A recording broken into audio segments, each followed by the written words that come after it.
So about a few months ago in this past summer, I started a YouTube channel and I thought I would be doing kind of like a gaming channel, if anything. And that hasn't really worked out. I was kind of trying to do some research and kind of see how long it would take to actually get like a decent amount of followers. And unless I start putting out content that would be basically gaining traction by like through the search or other things, very specific things that kind of are targeted at blowing up the algorithm rather than gaining subscribers, it would still take a long time, kind of no matter what. And I thought it was probably gonna end up being like a few years for to gain like a decent amount of followers. You look at like Mr. Beast, it took him about, I think it was like about 4 years, 4 or 5 years before he actually got like a few, about 3, 4 years before he started getting like into the few thousands of subscribers. Um, and after that, it kind of, things took off more. So same thing with PewDiePie. I feel like PewDiePie took off a little bit more just because he was more earlier on the platform. But now that YouTube has grown so much and it's kind of become a mass thing, I feel like it's a little bit harder to get into this area. The problem I've come across though is I'm a college student and I don't have a whole lot of time to be recording and playing games, even though I really enjoy it. So I thought now, I have about a year left in college while I slaving around doing programming work that I'm not getting paid for pretty much while I'm in college, while pretty much pay the college as well. I thought, why not put it to good use and actually start doing some kind of side project that I might be able to start a business with?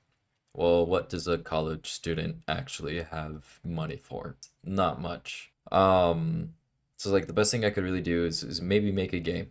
I've been programming pretty much since the time I was like 15, 16. Obviously, it wasn't serious until like actually got 17, 18.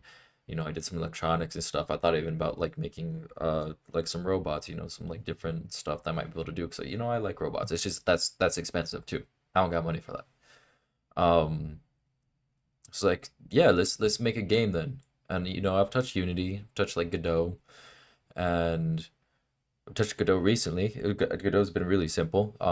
So yeah, let's make a game. So the first thing I was like, okay, well, what game engine am I gonna use?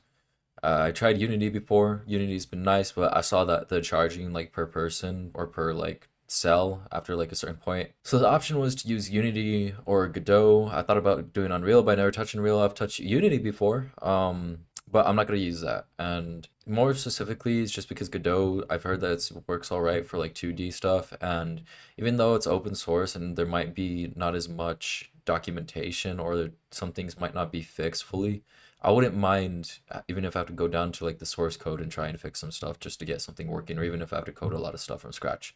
Obviously, most of the things should work. It's gonna be like a 2D top-down game. Maybe we might end up having it so there could be like a top-down also with like a platformer, kind of like mixed two both of those genres in because it's still 2D work. And I thought that would be really nice. Maybe mix something like between like a Hollow Knight or like Stardew, kind of like a Metroidvania type of thing, maybe add some like roguelike features, and then still have like this kind of like really nice crafting and like planting stuff. I feel like Stardew did really good for like the crafting and planting in the whole like RPG kind of, moon what is it called? Moon something moon. I don't know. I'll put it in like the thing. But yeah, I feel like that's kind of like the idea for the game.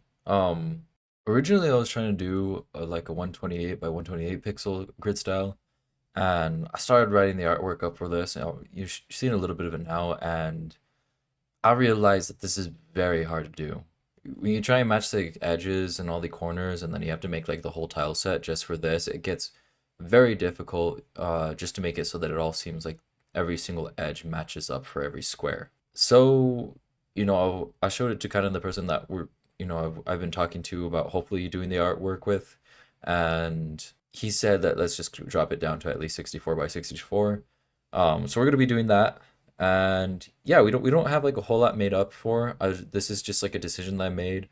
I'm thinking about the process that's gonna take to make this game is gonna be in about like 2 to 3 years, where we get like a beta release at least, just because I have about a year left in college, and that's what takes up most of my time. And I'm working pretty much like a full-time job, well, a part-time job, and then over the summer I end up working like a full-time job.